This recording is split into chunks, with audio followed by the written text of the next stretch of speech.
is the Oaks, a house in the country which I rented for the summer. As an author, I write tales of mystery and murder. But the things that happened in this house were far more fantastic than any story I've ever had published. I brought a staff of servants from my city apartment, and my maid Lizzie Allen, who had been with me nearly 20 years. Lizzie? Yes, Miss Cornelia. Is the car ready? It's at the door. Look, Miss Cornelia, them servants you brought from the apartment are talking about walking out on us. Really? Well, I know they don't like it here, but I didn't think it was that bad. Well, they've been hearing things about the killer that the police call the Bat and the murders that he committed here this past winter. Now people are saying that he's back again. Well, how can they be sure of that? Has he committed another crime? No, not yet, but that ain't saying that he won't. Here's something else. You've heard about the bats they have here. Animal bats, the kind that fly. Yes, yes. Look what it says in this magazine. This is a report from the State Health Department, and it says some of them bats is rabid. Well... And that ain't all. Now there's a rumor going around that it was the bat himself, the killer, I mean, that released the rabid bats in this neighborhood. Oh, that's ridiculous. Well, the housekeeper, the cook, the butler, and the upstairs maid don't think so. Well, I can't help what they think. If hysterical nonsense like that can scare them out of their good jobs, it's their loss, not mine. Come on, Lizzie, I've got to get to the bank.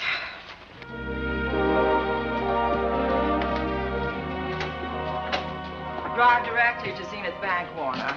I'm afraid we'll have to hurry. It's near closing time. I'll get you there, Miss Van Gorder.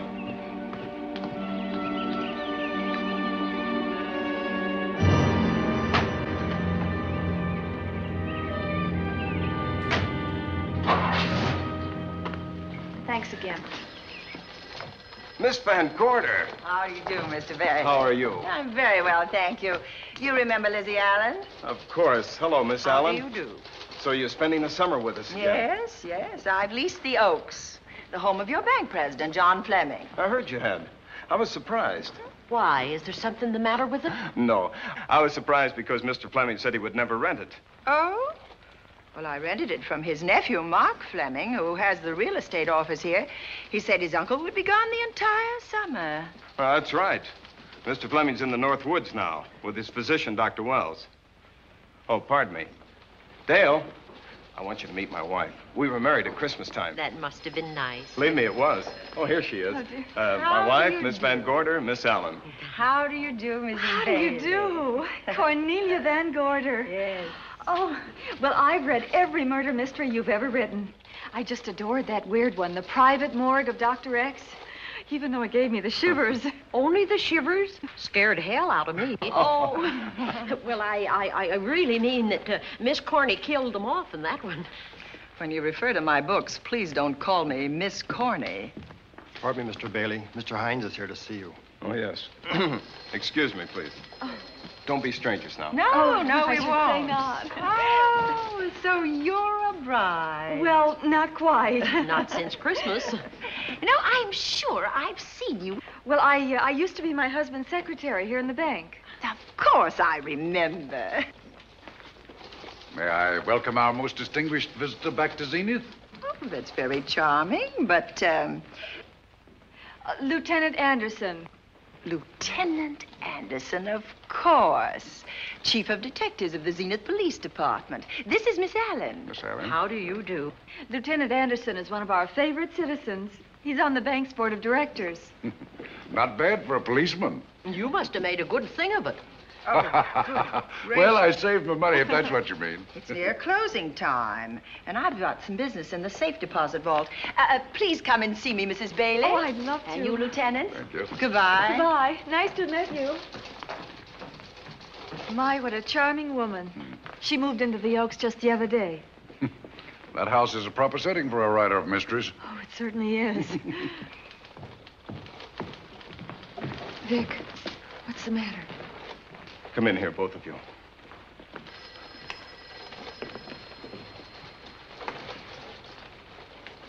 Andy, we're in trouble.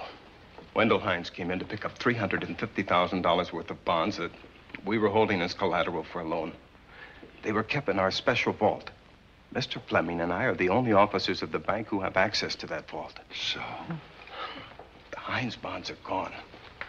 That's not all. Other negotiable securities are missing. From what I can gather, short of a careful check, the bank has been looted of over $1 million worth of securities. You'll have to notify Fleming. I wish I could talk to him. Unfortunately, he and Dr. Wells are deep in the woods. They can't be reached by phone.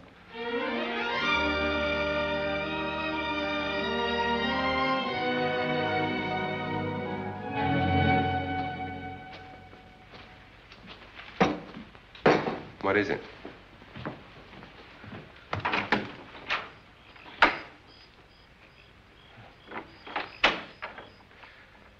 I thought I heard someone on the path coming from the lake. Had an idea it might be that guide of ours. Oh, Sam won't show up until morning. It's a 20-mile canoe trip from here to civilization.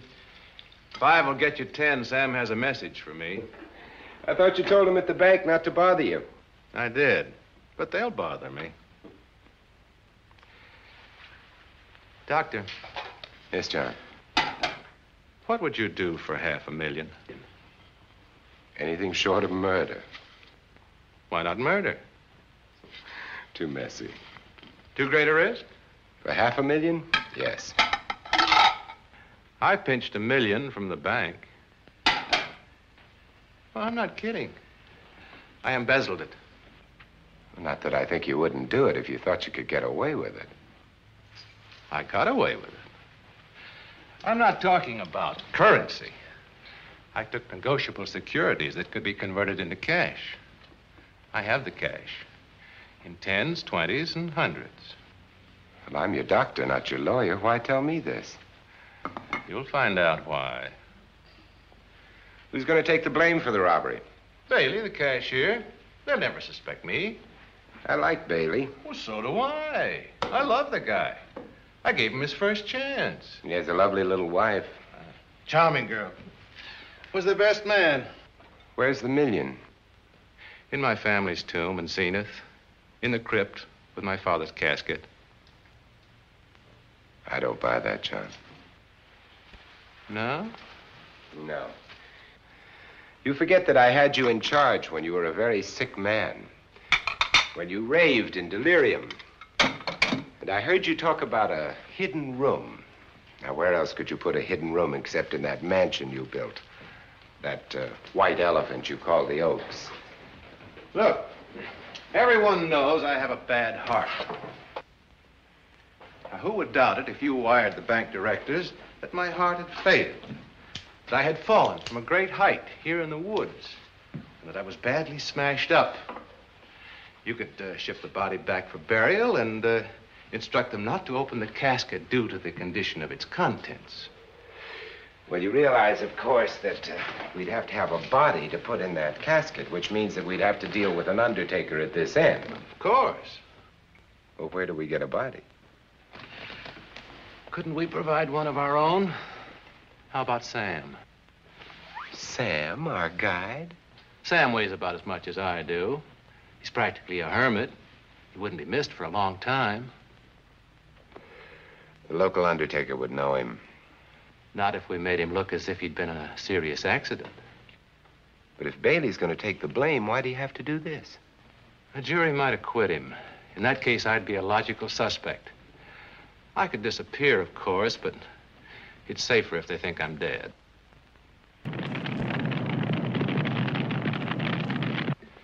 What if I don't go for this deal? In that case, it would be too bad.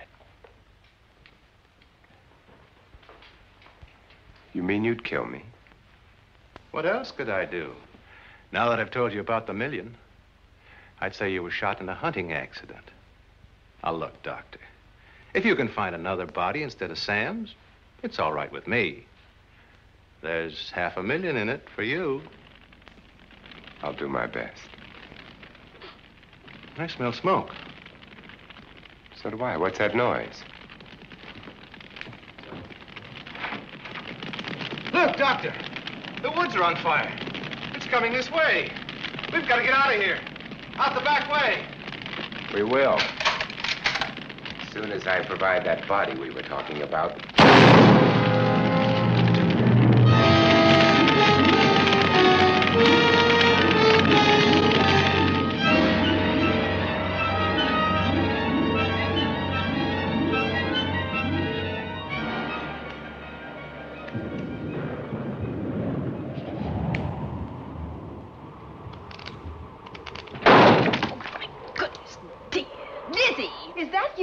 Yes, Miss Cornelia.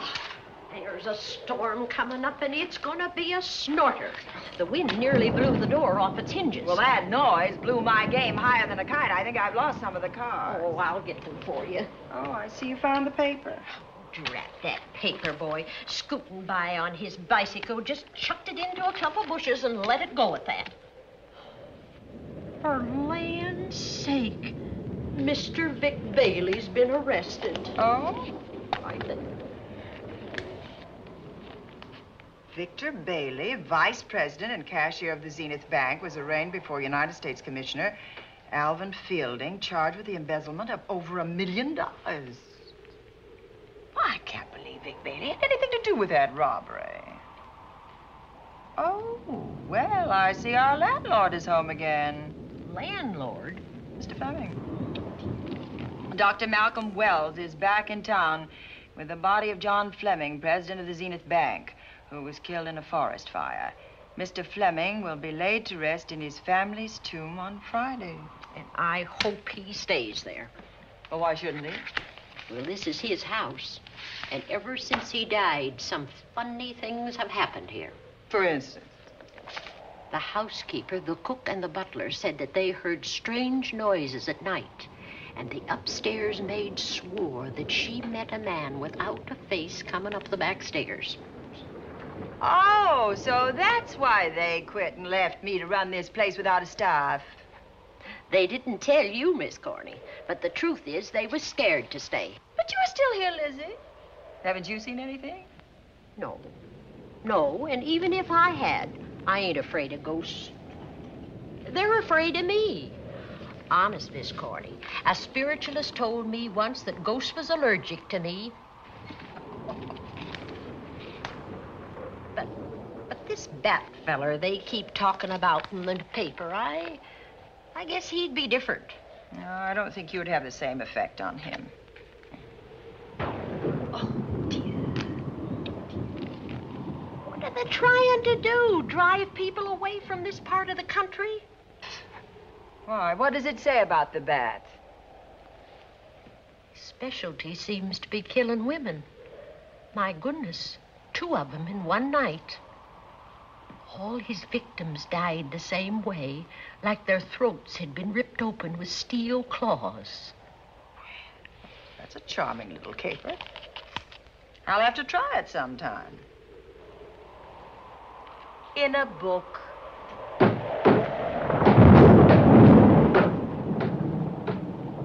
That ain't nothing, just something bumping against the house.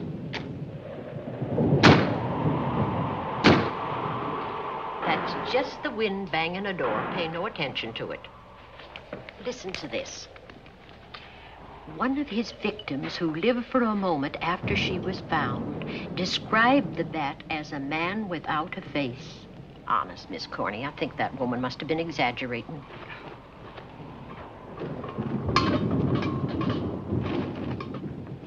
That's just that heavy tapestry at the top of the stairs. I know. I've heard it before on a windy night. But that sounds as if there was someone on the stairs. I know there isn't. At least there shouldn't be. There ain't. Them's just the noises you hear in any old house on a windy night. It says here that the bat never leaves no fingerprints. That's understandable. Having no face, he probably has no fingers either. Lizzie!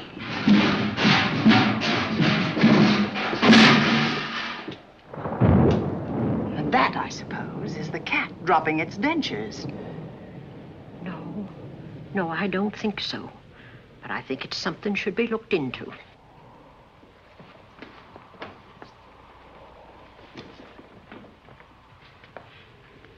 chucked him down here?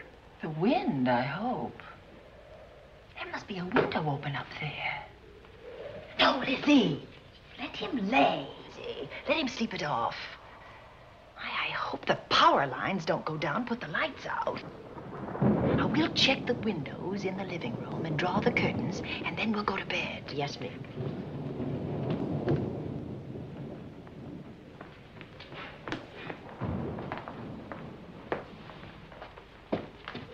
I won't be a minute.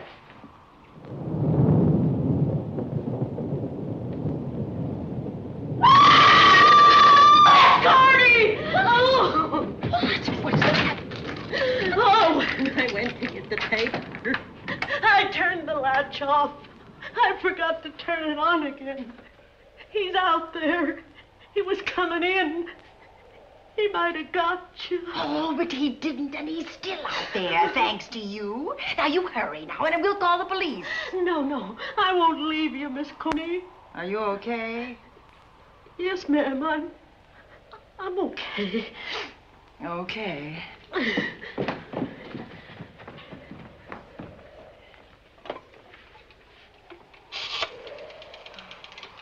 Operator? Give me the police department, please. Zenith Police Department. This is Cornelia Van Gorder. I'm living at the Oaks. We know about that, Miss Van Gorder. Just a moment ago, a man tried to force his way into this house. You're not alone there, are you? What about your servants? Well, I have none except my chauffeur, and he's away. He won't be back until the morning. Now, there's only 2 of us here tonight, and we're going to lock ourselves in my room. Now, if any of your men see anything, will you have them call me? I'll send officers over there right away. Well, thank you very much. Come on, Lizzie. We're going to sleep in my room.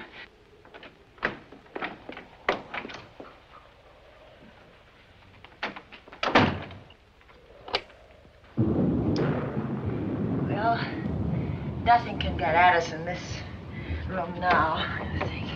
This door seems good and solid. Like the door to a tomb.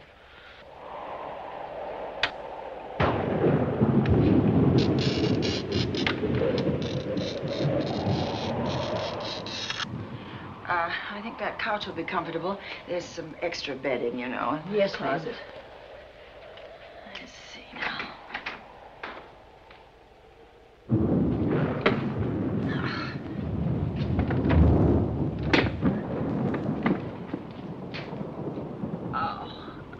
Huh? No bolt. Well, that's not so good.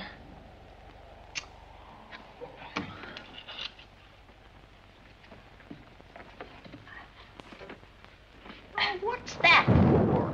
That, my good woman, is a booby trap. If anybody tries to open this transom, this will be knocked off, and we'll hear it fall.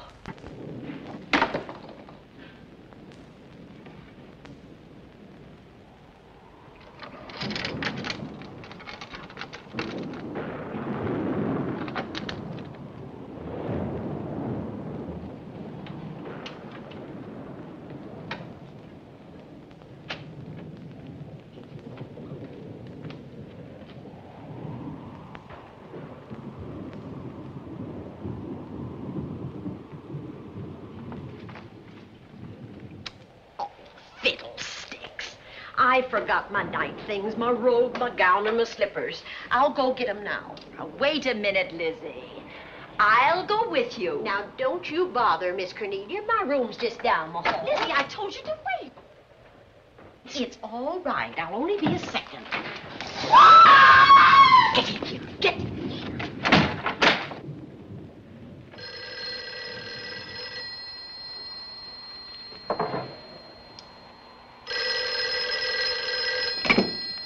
Yes? Miss Van Gorder?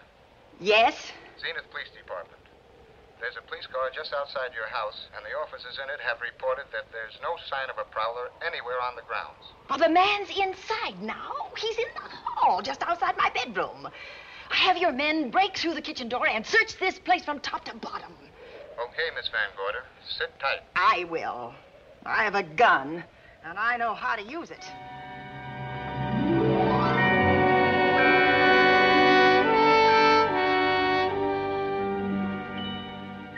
Oh, relax.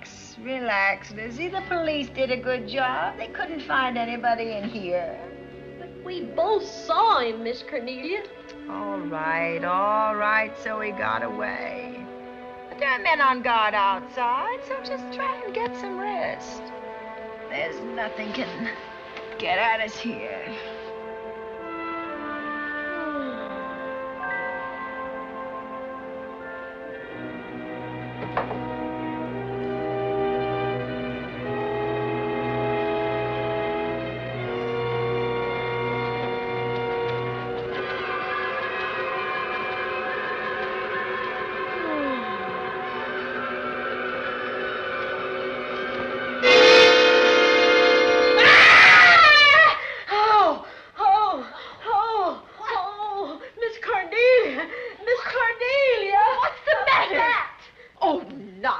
You've had a nightmare. Maybe I did. But there was a bat in it, and it bit me. And it flew in that closet. Oh, good gracious, Lizzie, you're right. Oh.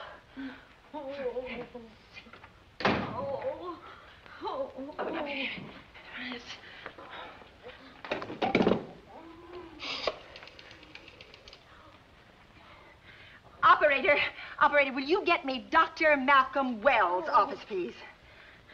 No, I don't know his number, and I have no phone book up here, but this is an emergency. Will you connect me with his office, please? Oh, dear, I'm going to get the rabies. Hello? Hello? Dr. Wells' office? This is a call service. Dr. Wells is out at the moment, but if you'll give me your name and number, I'll try to locate him. Well, this is Miss Van Gorder of the Oaks. My maid has just been bitten by a bat that may be rabid, and she must have treatment as soon as possible. And I was told that Dr. Wells was the nearest physician. I'll try to find him for you, and if I can't, I'll send you another doctor. Oh, well, thank you very much. Oh, he's out on a case. Oh. Oh, I hope it's not a delivery. A baby, I mean. They can be terribly complicated. It never bothered me none. Oh, Lizzie, you never had a baby. Of course I didn't. That's why they never bothered me. Oh, does it hurt, huh? A little.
Dr. Wells? Are you there, Dr. Wells? Are you there, Dr. Wells? This is the operator. Your call service is on the wire. It's an emergency. This is Dr. Wells. This is your call service, Doctor. Oh, hello. I was just doing an experiment. I left the receiver off. That's what I thought, but I kept trying. Miss Van Gorder at the Oaks called and said that her maid had been bitten by a bat, and she's afraid it might be rabid. What? Oh, all right. Tell her I'll be right over there.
Who's there? Dr. Wells. Come in. Good evening. Oh, I'm so glad they found you, Doctor. Well, I reached my office shortly after you called. How is your maid? Is she in any pain? No, she doesn't seem to be. Did the bat get away? No, I believe it's still in my bedroom. Oh, good. I'll want to examine it. There you go, Miss Allen. Now you'll feel better? Doctor, have I got the rabies? Well, I can tell you better after I've examined the bat's brain under a microscope. That thing's got a brain? Oh, you'd be surprised. Where is it? I think the little darling is in that closet. Oh. You know, it's a pity you leased this house, Miss Van Gorder. Why a pity? Well, my dear lady, I don't want to alarm you, but... Oh, well, after tonight, nothing can alarm me. Yes, I understand. It must have been terrifying. So many unexplainable things have happened here. There's something about the place. Your servants must have sensed it when they walked out on you. An apprehension of disaster. Well, let's see. Aha! Yes. There he is. All right, now. Take it easy. Nobody's going to hurt you. Quiet now. Quiet.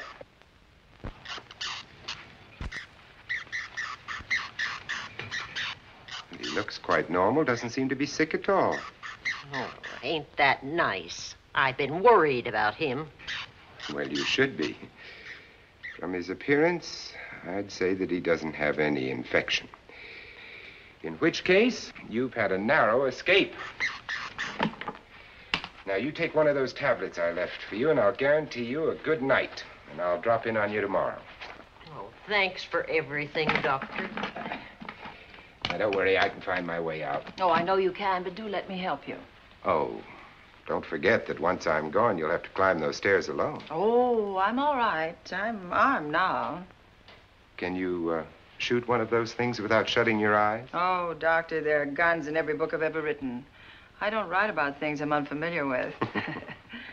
Lock the door, Lizzie. Good night. Yes, ma'am. Good night, Doctor. Accident? No, the wind blew him down. Oh. I think. Oh. Did you know that young Mark Fleming leased you this house without notifying his uncle? No, I didn't. Well, it doesn't matter now. John Fleming is dead and Mark's his heir. But if John were alive, he would warn you to leave here, Miss Van Gorder. Really? Yes. It's been a tragic place for anyone who ever lived in it. Well, good night. Good night, Doctor. Who's out there? Nobody you need worry about, Doctor. Oh, it's Andy. Oh. That's right. Oh, good evening, Miss Van Gorder. Good evening, Lieutenant. Somebody sick here? My maid was bitten by a bat. Oh? A rabid bat? Well, I'll know for sure when I get to my lab. I caught the bat. It happened indoors? In my bedroom, yes. How'd it get in? Well, there are many ways a bat could get in a house. You ought to know. I spotted this hole in the window the minute I got here. Why? That's where the two-legged bat got your door open. Miss Van Gorder told me that she phoned headquarters at Zenith. Yes, I phoned twice. The second time was after the prowler got in the house. Weren't headquarters, Andy? No, but they contacted me. An officer came and searched the house from top to bottom, but they couldn't find the bat. You better have this window fixed tomorrow. Oh, yes, I certainly shall. Yes, and I'd better be going. I'm due in surgery at 8 o'clock in the morning. Good night. Good night, Doctor. There will be a man patrolling the grounds all night, Miss Van Gorder. Oh, thank you. And nobody inside, Andy? Why should there be? Well, how do you know but what the bat is hiding somewhere in the house? I'm quite sure he isn't in the house, Doctor. Not now. Good night. Good night.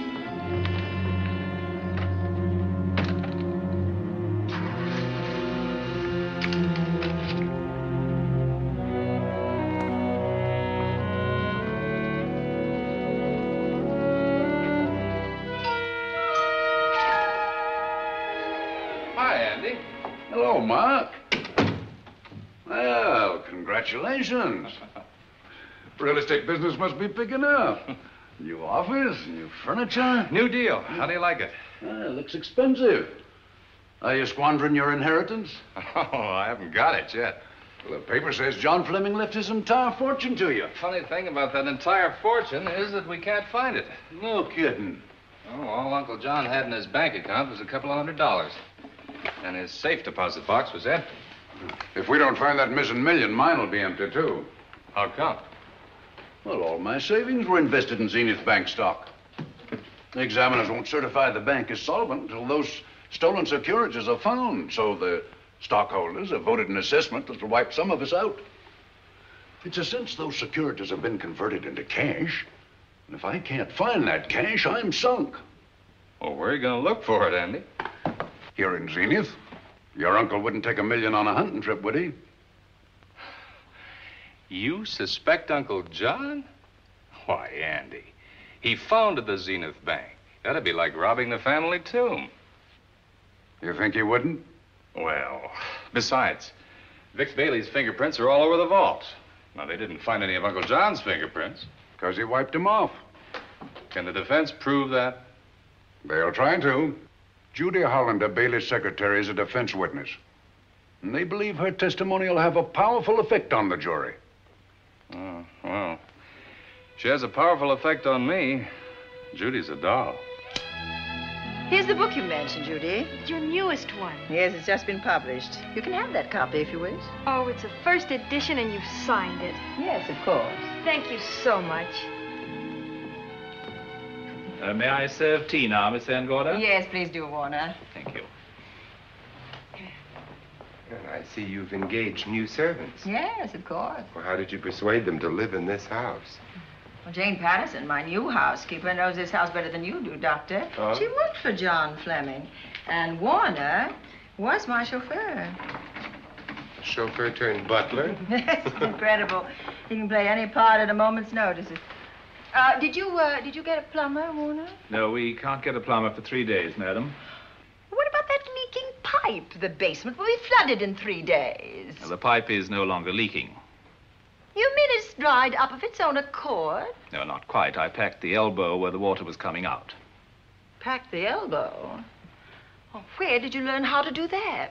Well, into each life, a little rain must fall, and a careful man learns to keep himself dry. Now, is there anything else that you require, Miss Van Gorder? No, not at the moment, Warner. Thank you, madam. Now, there's a character. How long did you say that he worked for you as chauffeur?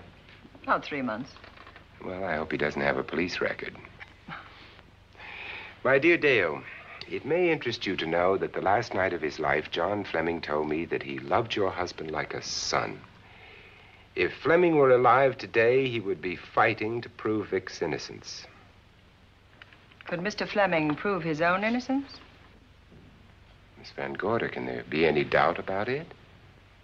There will be when Miss Hollander testifies at Vic's trial. Oh? You know something that we haven't heard yet, Judy? Something I saw with my own eyes. She's not permitted to say what it was. My dear girl, I wouldn't think of asking her. But let's assume for a moment that Fleming did steal the $1 million. Now, what would he do about it? Where is it?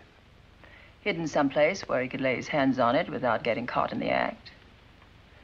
Now, if I was writing this, instead of living in the middle of it, I'd hide it right here in this spooky old house. Under a loose floorboard or up a chimney? If Mr. Fleming had the nerve to steal $1 million, he'd make his plans well in advance. I'd say he'd prepare a place to hide it. Possibly when this house was being built. Now, I rented this place from Mark Fleming, his nephew. I wonder if he'd have the floor plans. I'll ask him. Yes. Lizzie, will you bring Mrs. Bailey the phone? Oh, you ask him now. Okay. His number is Summit 7537. Oh, thank you, Lizzie. Summit 7537. Not bad, eh, Andy? That means new business. Now, you see, somebody wants to buy a house. Mark Fleming speaking. Oh, hello, Dale. Well, hang on a minute, honey, while I see if I have him. It's Dale Bailey, all excited. Miss Van Gorder wants to know if I have the floor plans of the Oaks. Now, what would she want with the floor plans? Well, she suggested to me that your uncle might have hidden the bank loot there. Are the plans here? Somewhere in the house itself. Wait a minute, there is a place where Uncle Johnny might have kept those blueprints. What place? Well, I heard him talk about it a good many years ago. I can't be sure of the exact location. Anyway, I don't think the old boy had the guts to steal $1 million. But if I find those plans, I'll let you know, Andy. Hello, Dale. Look, honey, I haven't seen those plans since I was a kid, but I'll come over tonight and maybe we can find them. Thank you, Mark. We'll expect you. He seems to think they're here in the house somewhere. He's coming over tonight. Well, that's good. Dale and Judy are my house guests for the weekend. Would you like to have dinner with us tonight? Oh, no, thank you. I couldn't. I still have a few calls to make. You know, if Judy's testimony is going to clear Vic Bailey and implicate John Fleming, others may get the idea that there's buried treasure in this house. Don't even mention your testimony until you're actually on the stand. Oh, I won't. That's a smart girl, Judy, and a very lovely girl. Well, good afternoon, ladies. Goodbye, Dr. Will. Come on, girls, let's go.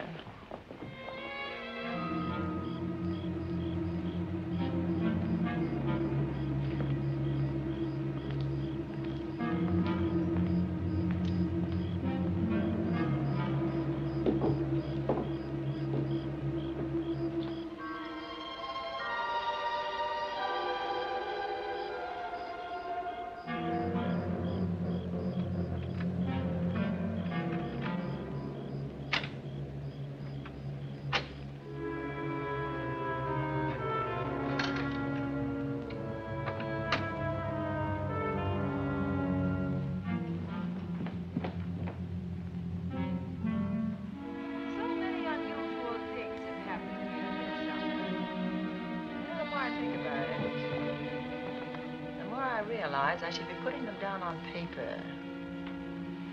Weren't you your husband's secretary, Dale? Yes, I was. Do you take shorthand? Well, my dear, if you'd like to have your mind occupied, I want you to work with me while I write the story of this fantastic criminal, the Bat.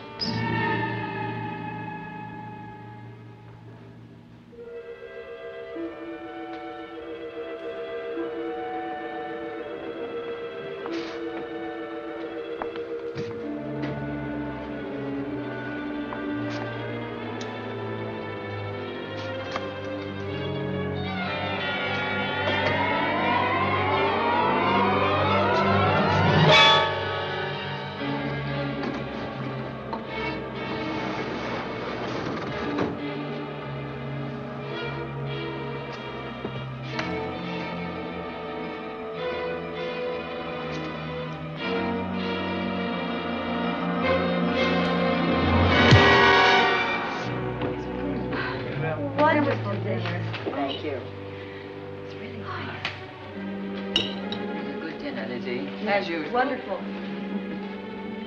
Oh, what a lovely piece of silver. It's an original, isn't it? Yes, they still use them in England for buffet breakfasts. Some hot water in the bottom. You should keep us hot, your sausages and your scrambled eggs. Interesting. It's very useful. Really nice.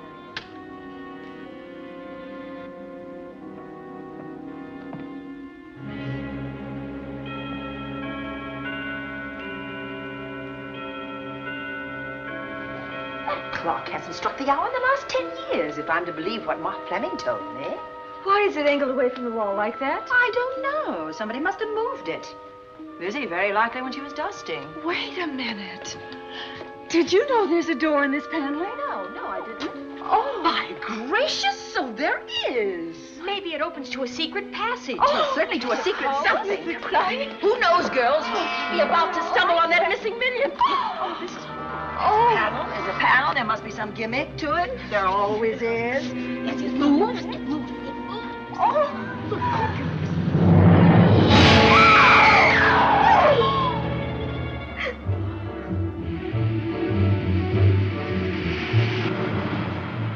Calling car 11.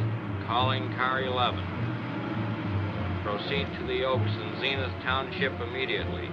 A homicide has been reported. Okay. Proceeding to the Oaks. Notify the county coroner, Dr. Wells. Tell him to come to the Oaks at once.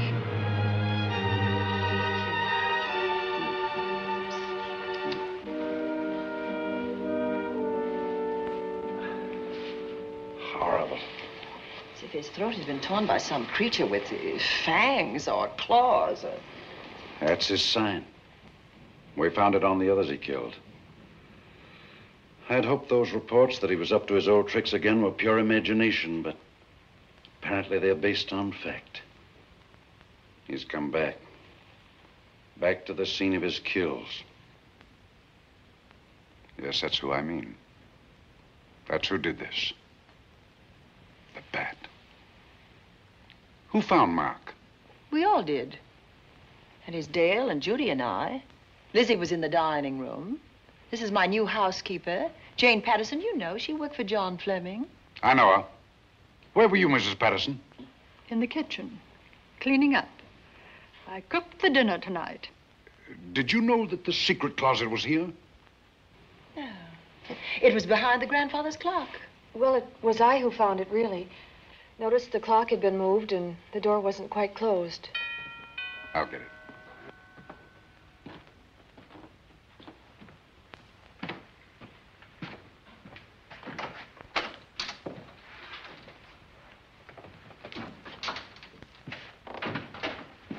Who is it?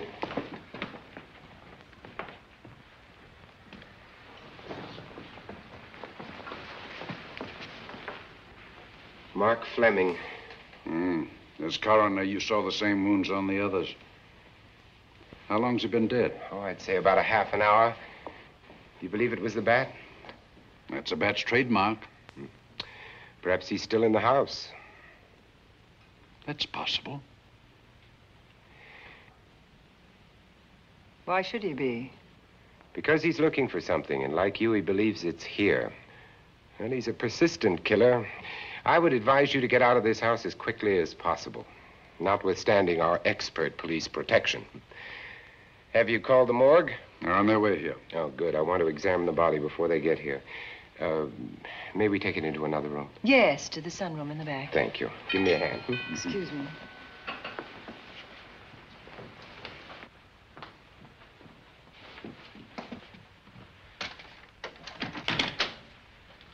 Oh, Warner, where have you been?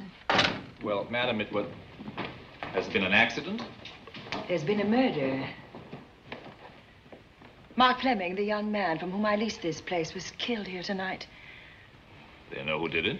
Well, they believe it was the bat. I'm sorry I had to use the front door, Miss Van Gorder, but I forgot my keys, and when I rang the bell at the kitchen door, there was no response. Oh, this is Warner, Lieutenant. He's my butler. He was my chauffeur. Why'd you promote him? Well, it's very difficult to find a butler. They don't like service in the country. Have you been a butler before? I've served in many capacities, sir, but this was my night off, and I forgot my keys. I heard that part. What time did you leave the house tonight? Oh, about 6:30. I had dinner at Wiley's Roadhouse. Can you prove where you spent the rest of the evening? I can try. Try hard. And don't leave the house. I'll get to you later. Very good, sir. I shall be in my room, Miss Van Gorder, if you need me. Yes, Warner.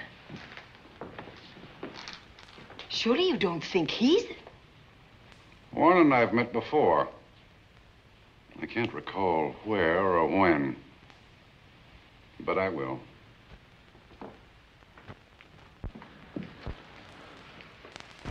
There'll be a crew here shortly from headquarters, dusting for fingerprints, taking photographs. But in the meantime, Mrs. Patterson, you aren't leaving the house tonight, are you? No, Lieutenant. Don't. I'll talk to you in the morning. Good night. Good night, sir. Good night, Miss Van Gorder. Dale, I was with Mark Fleming this afternoon when you talked to him about the floor plans of this house. I heard him tell you he was coming here tonight.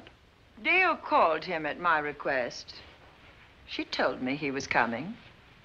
Who else heard her tell you that? Judy, Lizzie. And that nice Dr. Wells. Dr. Wells. There are a few killers who kill for the fun of it. The bat very likely is a mental case, and I'm convinced that his crimes are motivated by his mania for personal gain. There's $1 million at large, and he's going to keep on hunting for it until he lays his hands on it. Now, these young ladies are staying here tonight? Yes, they're my house guests. Well, when my crew arrives, we'll be busy for a while, so I'd suggest that we go to our rooms? That's a very good idea. Come on, girls. What about a police guard for this house tonight, Lieutenant? You've got one. I'm going to cover this place tonight from the attic to the basement. If the vet makes another call, I'll have a little surprise for him. Who is he?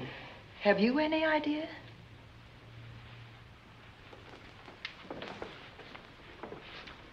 He could be anybody. So far, there are clues to his identity, but nothing we could take before a jury.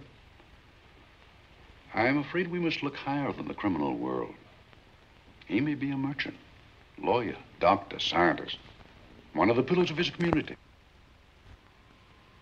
Ladies, lock your doors tonight. Stay behind them. I promise you you'll be safe. Good night. Good night, Lieutenant. Good night.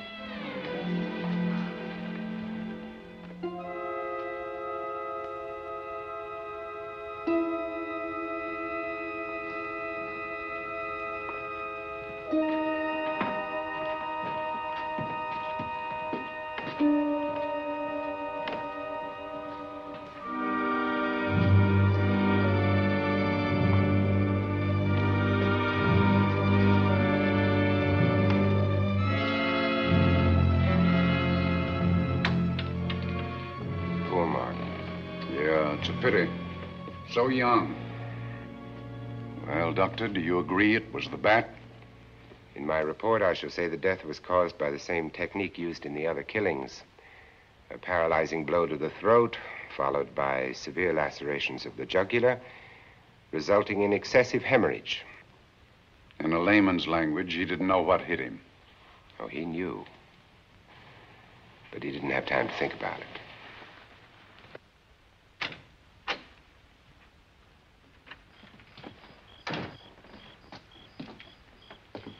Staying here tonight, Andy? Well, until I check the doors and windows, but I'll be back bright and early in the morning. Neither snow, nor rain, nor heat, nor gloom of night stays these couriers from the swift completion of their appointed rounds. A lot of people are due for a shock when I close this case. Yes, I'm sure they are. Good night, Andy. Don't get hurt. Good night, Doctor.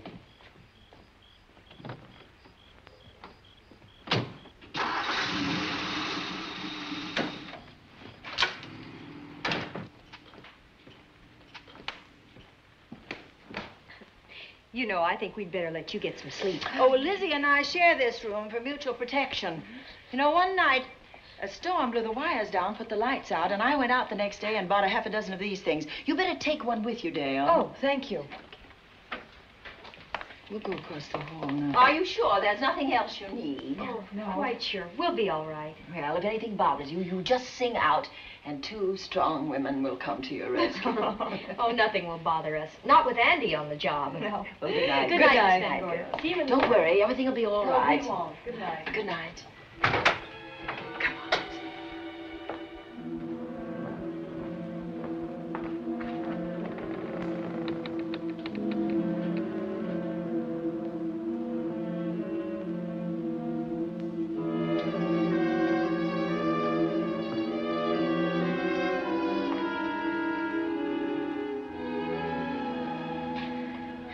I don't think I'll sleep tonight.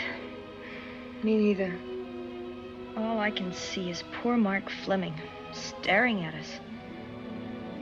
I thought that when people died, their eyes closed, as in sleep. Don't think about it. I'll bet you're thinking about it. No, I was thinking of my poor husband sleeping in jail tonight. Oh, Judy, I love him so much.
noise?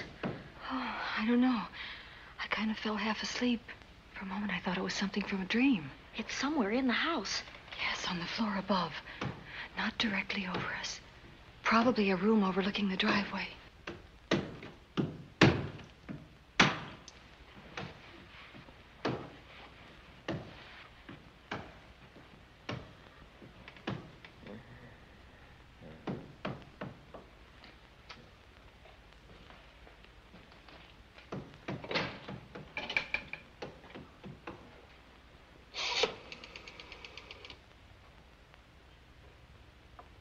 Should we call Miss Van Gorder? She'll hear it. How can she help but hear it? Oh, besides, we don't want her to think we're a couple of hysterical women. Oh, I'm about to become one. Oh, I dear. had it for one night. Dale, you're not going out in that hall. I want to know what's happening up there. But Lieutenant Anderson said if we stayed behind our locked doors, we'd be safe. Vic isn't safe locked up in that jail. Suppose that stolen money is in this house. Mark Fleming seemed to think it was. Maybe that's what somebody's looking for.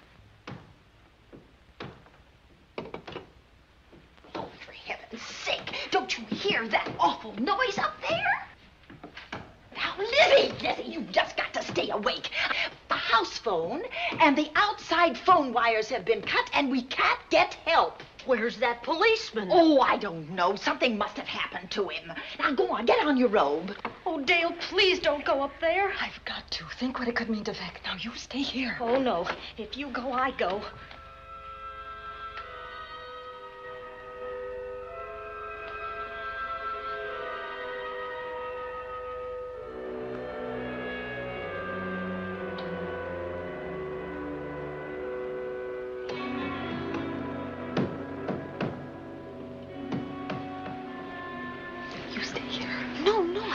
Go up there alone. You wait here. I'm going to see what it is. Oh, please let me go with you, Judy, Dale. Will you warn me if anyone comes? I'll only be a moment. Now, wait.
Give her to me. I'll look after you.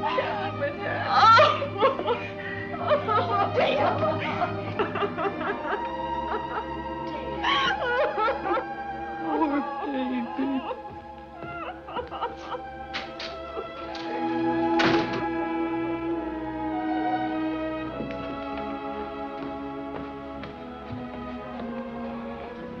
Judy.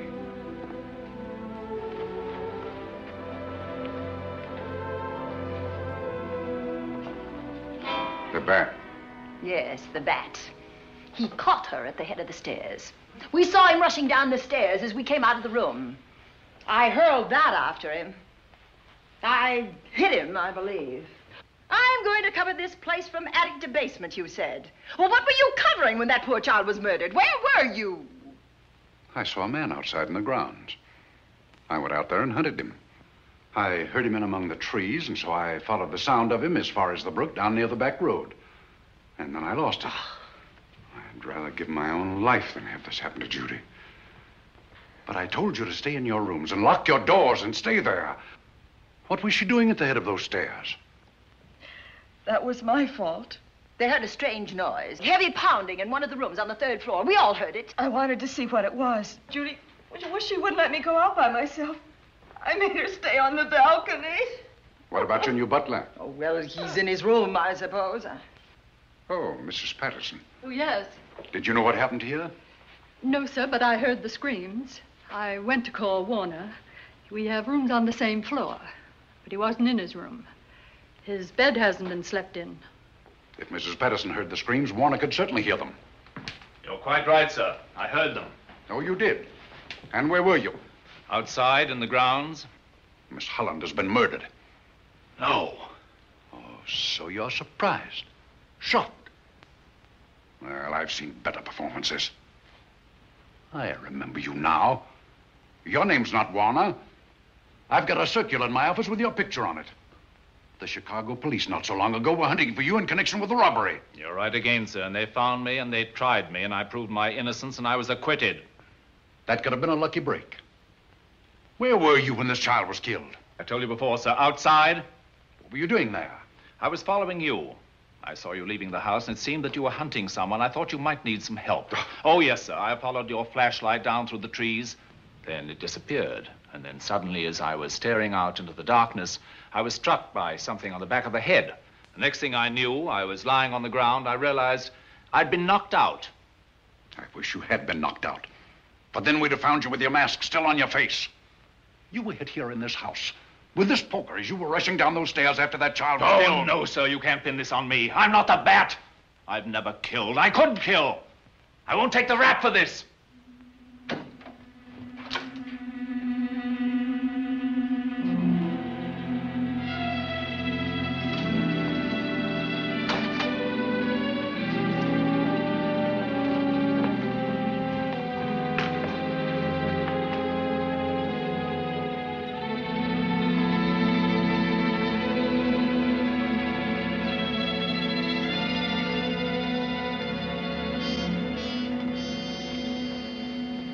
Doctor, we have another case for the county coroner.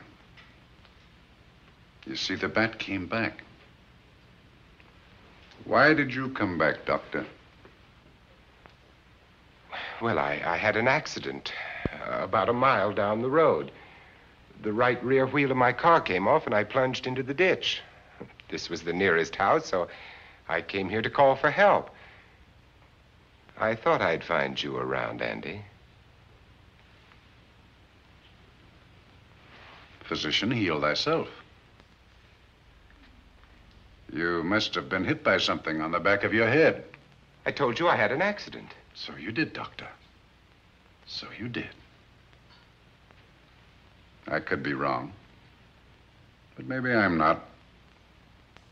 We shall see. All right, dear, let's start a new chapter. For days, the murders held the headlines. Lieutenant Anderson grilled us and ransacked the house from top to bottom. Warner was not placed under arrest, but his every move was watched. At night, except for a detective on guard in the house, the police and the reporters left us alone. And on one of those nights, without telling Lizzie or anyone else, I pursued a secret investigation of my own.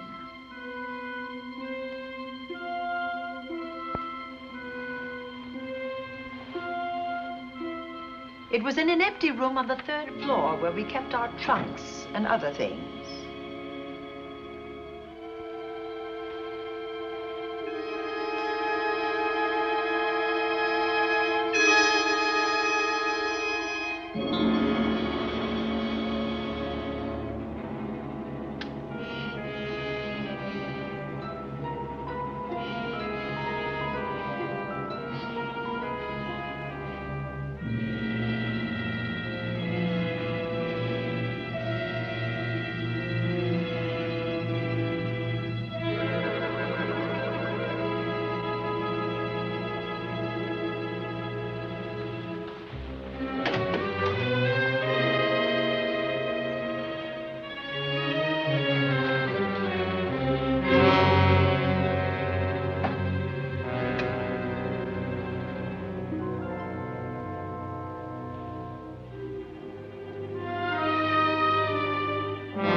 bright idea to kill me in my own lab and let people think that I'm the bat. But you had to kill me first. What was it to be, ambush? And clever as you are, you're not smart enough to do that. Nor were you smart enough to find the money, though you came quite close to it. But I know where it is. And when you're dead with that sign pinned on your chest, I'm going to collect it and live happily ever after. He destroyed himself. How true that will be. Well, goodbye, Bat. Here's a serum that will heal you whether you're rabid or not.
Something's wrong. Something's wrong.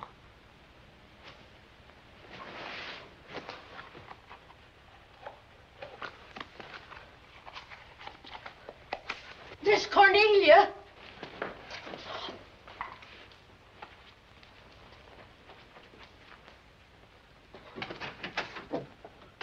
Miss Cornelia.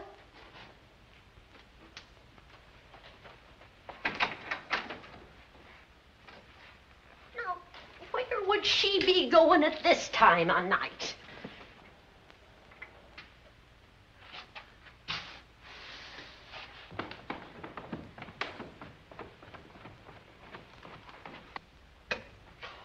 Well, land's sake.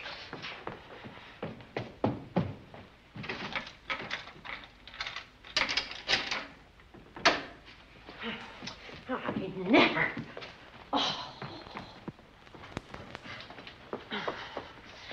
Mr. Davenport. Mr. Davenport. Oh, a fine thing. The door unbolted, the chain off, and you asleep on the job. Wait till Lieutenant Anderson hears about this. Come on, wake up. What's the matter with you? I don't know. My head hurts. My whole body's numb. Here, take a sip of this. Try to snap out of it. I'll be back in a minute.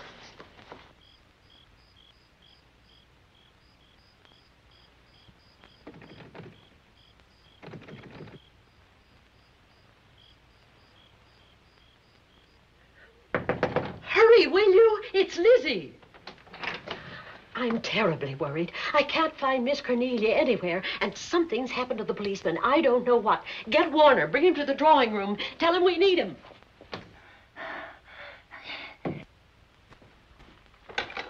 Are you all right now? Yeah, I'll be all right in a minute.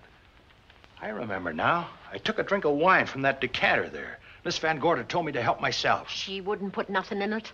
Well, somebody did. Somebody who knew I was on duty here. Then it was somebody that got Miss Van Gorder. I can't find her anywhere. Upstairs, downstairs, or in the basement. I told the housekeeper to get Warner. Lieutenant Anderson will want to know about this. Hello. Yeah, this is Davenport at the Oaks. We've got trouble here. Well, for one thing, I was drugged. Yeah. But I must have been knocked out because the maid tells me Miss Van Gorder's missing. Well, you better call Anderson and let him know. He's not at home. Well, where is he? Out on a case? What case? Dr. Wells. What else did they tell you about it? Oh, hurry, will you? We've got to find Miss Cornelia. Okay. Lieutenant Anderson is out on a case. Dr. Wells was found dead in a room next to his garage, murdered. Dr. Wells? There's something queer about the killing of Wells, but headquarters won't talk about it. Lizzie, Warner isn't in his room. There's no sign of him anywhere. And I was supposed to keep an eye on that guy. Where's Miss Cornelia? That's what I want to know. Wait a minute. Didn't you say that the chain and the bolt were off of the front door? I certainly did. Well, maybe Miss Van Gorder went outside. Oh, she never would. We better look. I can't breathe. There's no air.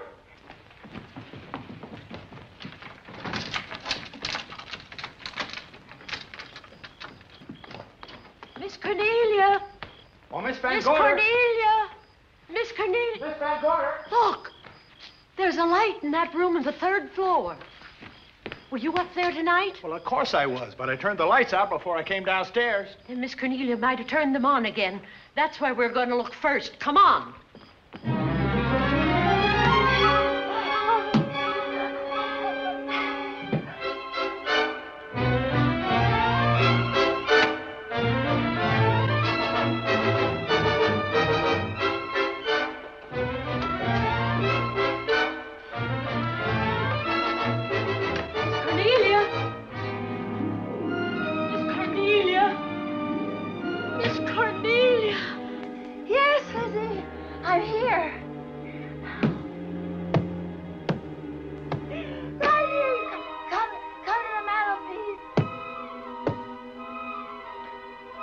Here we are, Miss Van Gorder. What do we do now?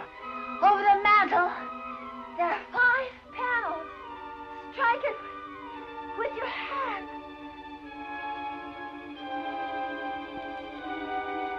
Which panel did you say, Miss Van Gorder?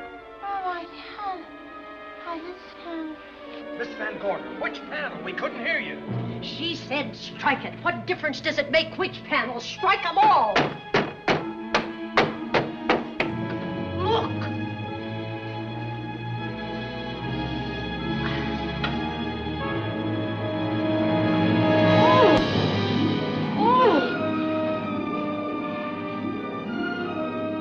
Oh, it's all right now.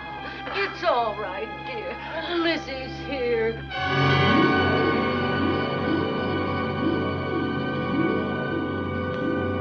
Feeling better? Yes, much better. We'll take you to your room. Oh, no, you won't. I'm going to stay right here. I'm quite all right.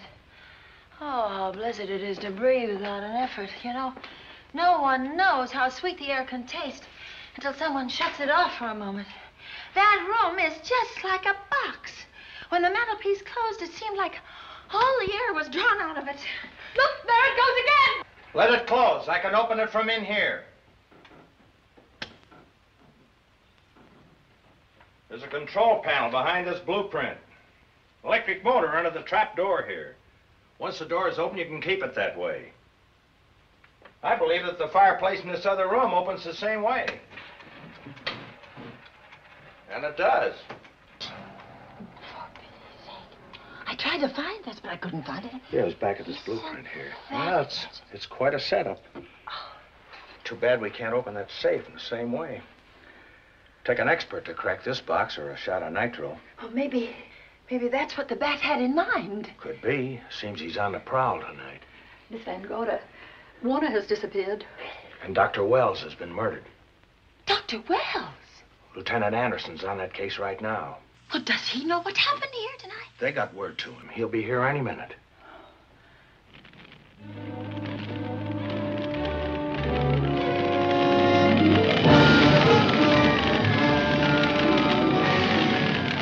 What's that noise? Miss Van Gorder, the garage is on fire. Scott, look at that. Lizzie, put that light out in the other room. Now, where are you going? To report the fire. Well, you just stay right here. But Miss Van Gorder, the garage. Well, let it burn. You watch the stair. Can't you see that fire was set to get us out of the house? Out of the house? Were you talking about the... Yes, I'm talking about the bat. Now that the lights are out, he'll think his trick has worked, and we've gone. He'll be here any minute. Well, so will Lieutenant Anderson. I hope so, but the bat will be here first. And he'll kill again if we're in his way. We've got to be as clever as he is.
But you'll be safer downstairs. I'll take care of you. Well, the others can go, but I'm going to stay right here.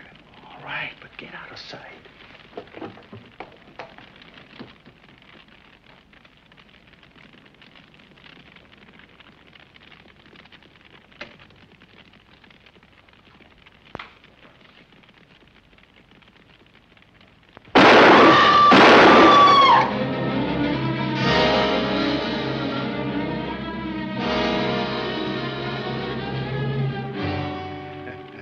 Let's face it, ladies, and get it over with. Others have seen my face before they died, but I'll have to deny you that pleasure. This would make a good scene for your book, Miss Van Gorder, but I'm afraid you'll never write it.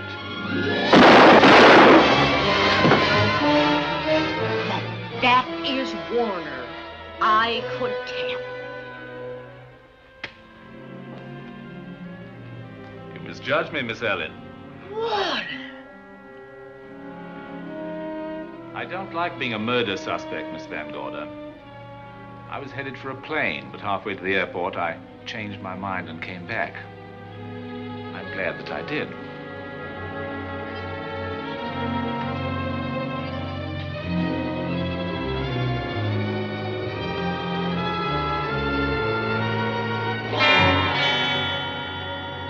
Why, it's Lieutenant Anderson.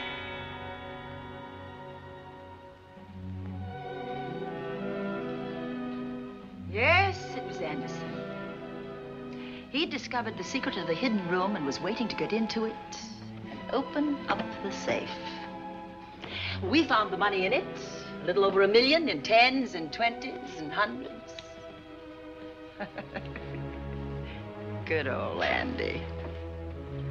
With all his ill-gotten gains invested in bank stock.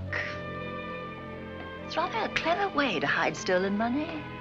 In the open, as it were, and so respectable. But don't try it.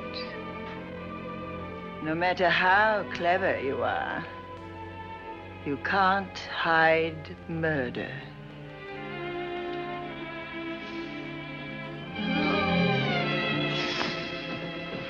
Well, that's it, Dale. That's the end.